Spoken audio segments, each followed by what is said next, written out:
ముసలమ్మ ఉన్నది కేసు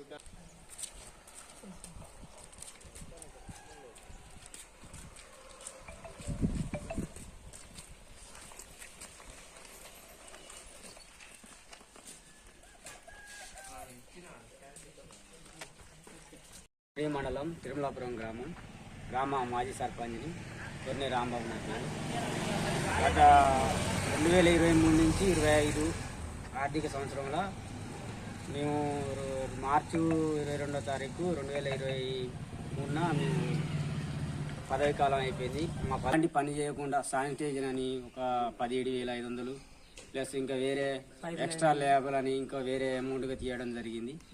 ఎక్కడ ఎలాంటి పైప్ లైన్ చేయకుండా అమౌంట్ డ్రా చేయడం జరిగింది. గత సంవత్సరం మేము గ్రామ పంచాయతీకి ఎలాంటి పని చేసినాం గ్రామంలో ఉన్న ప్రజలను అడిగినా చెప్తారు. మేము చేసిన పనులకు ఎలాంటి రూపాయి కూడా ఇంతవరకు మేము డ్రా చేసుకోకుండా పని చేయకుండా డ్రా చేసుకొని చేయడం వల్ల మాకు చాలా ఇబ్బందిగా అనిపించింది. ఎందుకంటే గ్రామంలో ప్రజలు ఎలాంటి పని చేయకుండా ఎలా డ్రా చేసిరని వెలుగులోకి వచ్చింది.